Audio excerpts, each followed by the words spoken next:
দেশের বাইরে আমার কোনো ঠিকানা নেই, এটাই হলো আমার ঠিকানা। এই দেশ, এই দেশের মাটি, মানুষই আমার সবকিছু।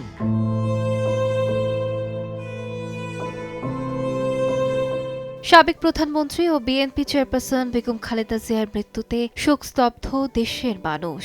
সংগীতাঙ্গনেও নেমে এসেছে শোকের ছায়া। শিল্পীরা অনেকেই সামাজিক মাধ্যমে তার মৃত্যুতে তাকে ঘিরে লিখেছেন শোকবার্তা, কেউ ভাগ করে নিয়েছেন ব্যক্তিগত স্মৃতি।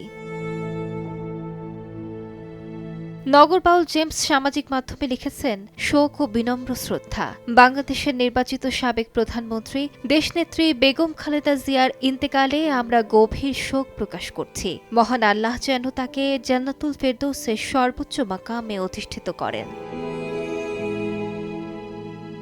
কণ্ঠশিল্পী কনক চাপা খালেদা জিয়াকে স্মরণ করেছেন এক ঐতিহাসিক অধ্যায়ের প্রতীক হিসেবে। সামাজিক যোগাযোগ মাধ্যমে তিনি লিখেছেন, সব চেষ্টা ব্যর্থ করে চলে গেলেন আমাদের নেত্রী। তার লেখায় ছিল এক ধরনের শূন্যতা। শিল্পীর ভাষায় এই মৃত্যু কেবল একজন ব্যক্তির নয়, একটি অধ্যায়ের অবসান। শৈশবের স্মৃতিতে ফিরে গেছেন সঙ্গীত শিল্পী সাজিয়া সুলতানা পুতুল। নতুন কুড়ি প্রতিযোগিতায় পুরস্কার নিতে গিয়ে প্রথমবার খালেদা জিয়াকে কাছ থেকে দেখার অভিজ্ঞতা তুলে ধরেন তিনি। লেখেন কিভাবে রাষ্ট্রপ্রধান হয়েও তিনি ছিলেন স্নিগ্ধ, স্নেহময় ও সংস্কৃতিপ্রেমী একজন মানুষ।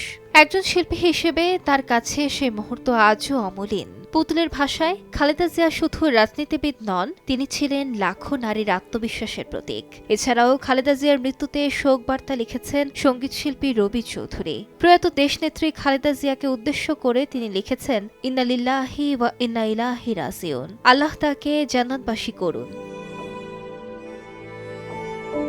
রাজনীতির সীমানার বাইরে খালেদা জিয়া ছিলেন এমন এক ব্যক্তিত্ব, যাকে ঘিরে স্মৃতি, আবেগ আর সম্মানের অমলিন জায়গা গড়ে উঠেছিল মানুষের হৃদয়ে।